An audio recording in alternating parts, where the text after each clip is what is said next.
Medical science की दुनिया में आने वाले समय में एक नया इतिहास रचा जा सकता है। कड़ी मेहनत और कई नेचर के रहस्यों को सुलझा लेने की वजह से मेडिकल साइंस लगभग कई बॉडी पार्ट्स को ट्रांसप्लांट करने में कामयाब हो चुका है।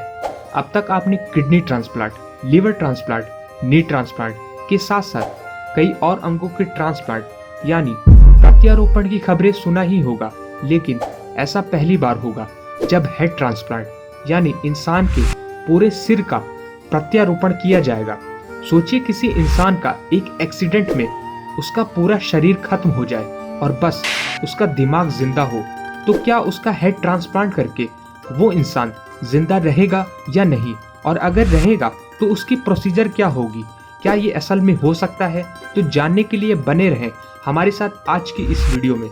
हाय हेलो नमस्कार दोस्तों, मैं हूँ एक टेल स्ट्राइकर और टेल स्ट्राइक पर आप सभी का एक बार फिर से स्वागत करता हूँ।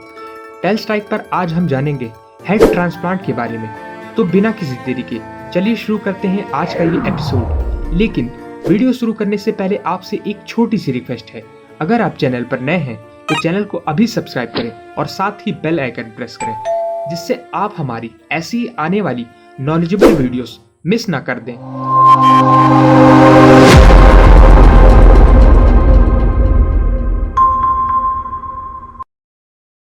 दोस्तों, ब्रेन ट्रांसप्लांट सुनने में जितना सिंपल लगता है ना, लेकिन असल जिंदगी में ये काफी कॉम्प्लिकेटेड है।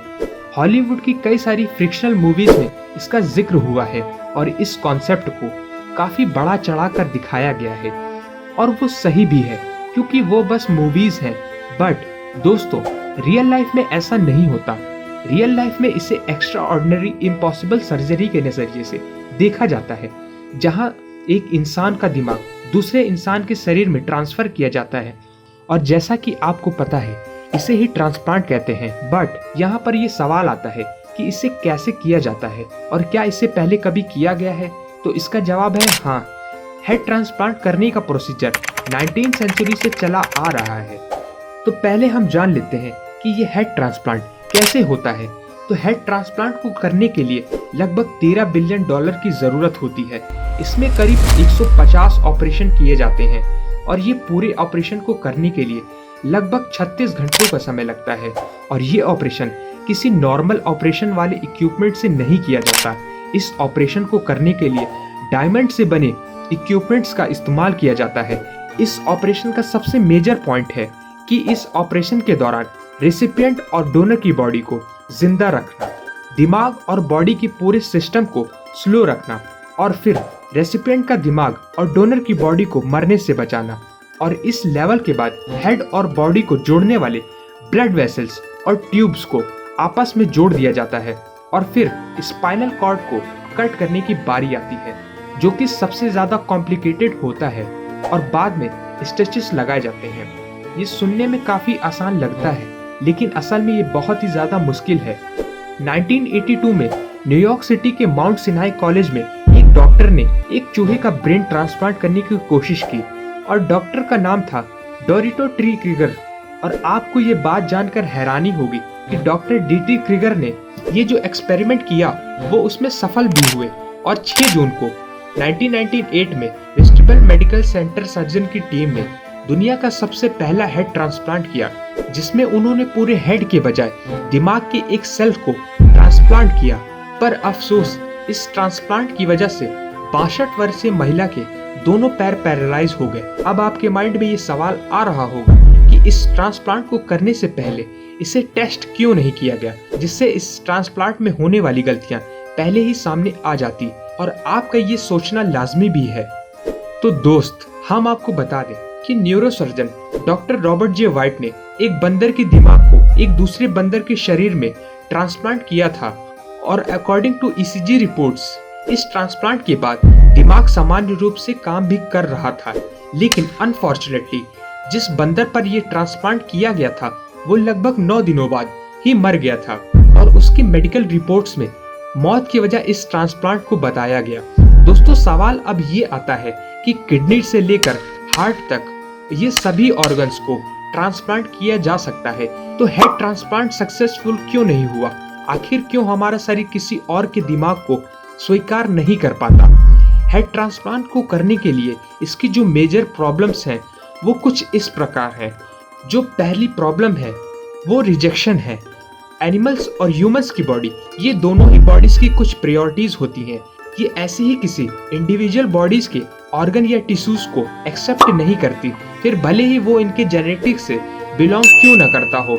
वैसे तो ये मैकेनिज्म हमारी प्रोटेक्शन के लिए ही होता है, क्योंकि इसी चीज की वजह से हमारी बॉडी अपने और दूसरे के सेल्स को डिफरेंशिएट कर पाती है और जर्म्स जैसे कीटाणु फॉरेन सेल्स को मार पाती है।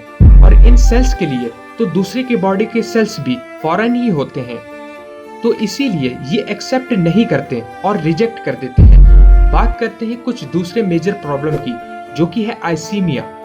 जैसा कि हमने आपको पहले बताया कि जब तक रेसिपिएंट के सर को डोनर की बॉडी से जोड़ा जा रहा होता है, तब तक दोनों ही बॉडी पार्ट्स को जिंदा रखना बेहद ही चैलेंजिंग टास्क होता है, क्योंकि जब तक रेसिपिएंट के पास ब्लड पंप करने के लिए बॉडी या हार्ट ही नहीं है और डोनर के पास ब्लड को पंप करने के लिए सिग्नल देने वाला दिमाग ही नहीं है या हेड ही नहीं है, तो दोनों ही पार्ट्स खून की कमी के चलते मरने लगते हैं और इसी को आइसीमिया कहते हैं। और आइसीमिया को रोकने के लिए डॉक्टर इस बाईपास मशीन्स का यूज कर तो सकते हैं ब्लड और ऑक्सीजन को पंप करने के लिए, बट साथ ही दोनों पार्ट्स को इन्हें 10 डिग्री सेल्सियस तक ठंडा भी रखना होगा, जिससे सेल्स का कंजप्शन स्लो किया जा सके और उसे ज्यादा ब्लड और ऑक्सीजन की जरूरत ना पड़े।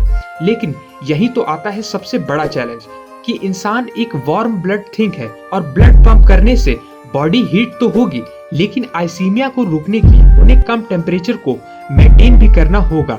दोस्तों, जब हम मर जाते हैं तो हमारी बॉडी में किसी भी तरह की न्यूरल एक्टिविटी नहीं होती है, बट बाईपास मशीनों के जरिए हमें थोड़े समय तक जिंदा रखा जा सकता है। लेकिन लगभग 1 हफ्ते बाद हमारा शरीर काम नहीं कर पाएगा, क्योंकि मस्तिष्क के खत्म हो जाने के बाद हम टेक्निकली मर चुके होते हैं। हालांकि हैरान करने वाली बात तो ये है कि जब हम मशीनों पर जिंदा होते हैं तो हम अपने कुछ ऑर्गन्स को डोनेट कर सकते हैं, लेकिन मस्तिष्क एक ऐसा ऑर्गन है जिसे हम डोनेट नहीं कर सकते। 2013 में एक न्यूरोसर्जन प्रोफेसर से कई लोगों ने ये सवाल किया था कि जैसे हम हार्ट, किडनी ट्रांसप्लांट कर सकते हैं, वैसे ही क्या हेड को किसी और बॉडी में ट्रांसफर कर सकते हैं। और इसके जवाब में न्यूरोसर्जन प्रोफेसर ने ये कहा था कि ये चीज फ्यूचर में करना पॉसिबल है, लेकिन इस वक्त अभी मेडिकल साइंस के पास इस तरह की टेक्नोलॉजी और साइंस डेवलप नहीं हुई है, जिससे हम अभी ये ऑपरेशन नहीं कर सकते।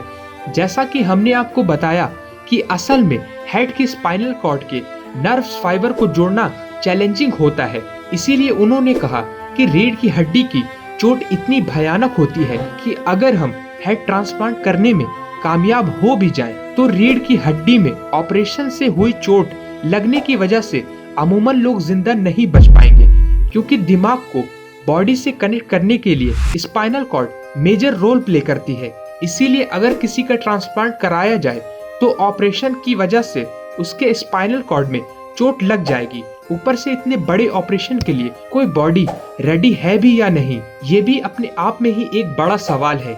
इसीलिए कोई भी ऑपरेशन ह्यूमन पर करने से पहले ये किसी एनिमल पर टेस्ट किया जाता है और इसे टेस्ट करने के लिए गवर्नमेंट से परमिशन लेना पड़ता है और ये प्रोसेस काफी लंबा होता है, जिसको सही से फॉलो करना आज भी मेडिकल साइंस के लिए चैलेंजिंग है। जैसा कि हमने आपको बताया कि ये सर्जरी बहुत ही ज्यादा चैलेंजिंग है। बात करते हैं तीसरे मेजर प्रॉब्लम की, मॉरल्स एंड एथिक्स। जैसा कि आप जानते ही हैं, हेड ट्रांसप्लांट कोई मामूली ट्रांसप्लांट नहीं है कि बस ऐसे ही किसी का हेड कट किया और किसी और की बॉडी में ट्रांसफर कर दिया। इसे लाने में लगता है प्रिसीजन, जिसे लाने में डॉक्टर सफल हुए तो उन्हें वही मिलेगा जिसके वो हकदार हैं और जिसे वो डिजर्व भी करते हैं, यानी नाम, फेम, ये सब कुछ। और अगर नहीं हुए तो उन पर लग जाएगा डॉक्टर बूचर का टैग, जैसे कि डॉक्टर आरजे वाइट पर लगा था। दोस्त, अगर हेड ट्रांसप्लांट इतना ही आसान होता तो बड़े बड़े साइंटिस्ट और लेजेंड्स लोगों का दिमाग कब का प्रिजर्व करके रखा जा चुका होता और इसे ट्रांसप्लांट भी कर दिया जा चुका होता। हेड ट्रांसप्लांट मेडिकल साइंस के लिए अभी भी चुनौती है, जिसे वो आने वाले समय में जरूर पूरा करेगा। खैर, आपकी क्या राय है इस हेड ट्रांसप्लांट को लेकर? हमें नीचे कमेंट बॉक्स में जरूर बताएं। अब वक्त आ गया है आपसे अलविदा लेने का। मैं आपसे मिलता हूँ किसी और वीडियो में नई जगह के साथ और नए नॉलेज के साथ। जय हिंद।